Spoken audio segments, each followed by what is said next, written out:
We want to review every policy we have when it comes to criminal justice, and corrections ought to be under constant review to see if it's working or not working. A KSL exclusive right now, a former parolee opening up about the missteps at a Utah halfway house. Same goes that Governor Gary Herbert demanding action tonight as well. And two top officials with the Adult Probation and Parole Office are off the job this evening. This all stemming from the problems that have recently come to light regarding a halfway house in Salt Lake City. News specialist Nicole Vowell has been following this story for us, and tonight she has a new perspective from a former parolee who spent time inside Fortitude Treatment Center. It's a story you'll only see here on KSL. Nicole? Mike, drugs, weapons, unqualified staff, and very little supervision. The man I talked to said inside these four walls, he saw it all, making his road to recovery, in his words, a nightmare. I was hoping it was going to be a good program. Caught up in the prison system for 3 long years, this former parolee says after a lengthy struggle with drug addiction, he was ready to turn his life around. I didn't want to go back to using again. And it just turned from bad to worse. In 2013, the court ordered him to Fortitude Treatment Center, where he thought he would get treatment for his addiction, learn life skills, and be taught how to transition back into society.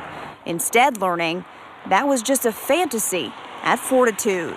You didn't know what you were going to see. There was going to be somebody back in the bathroom shooting up, somebody smoking crack up front, somebody smoking, pills, whatever. It was all there. It was a nightmare. He says drugs were easier to get his hands on than ever before, and leaving was a breeze. An 8-hour trip to 7-Eleven, an all-day doctor visit, no problem. But they never check on that stuff. You say you're going there, but how do they know? No searches, no checks, no therapy, no real treatment.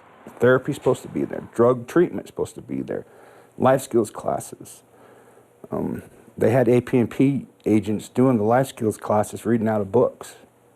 They didn't know any more than we knew. He says the program is like the blind leading the blind. Tonight, hoping someone will open their eyes to see change is long overdue. Programs can work, and they do work, but it has to be caring people, and it has to have people that know what they're doing.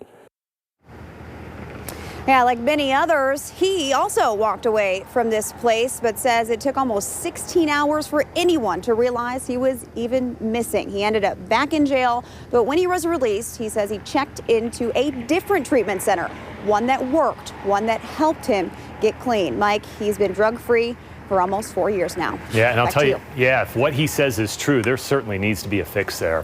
All right, Nicole Vowell live for us tonight. Nicole, thank you. Deanie?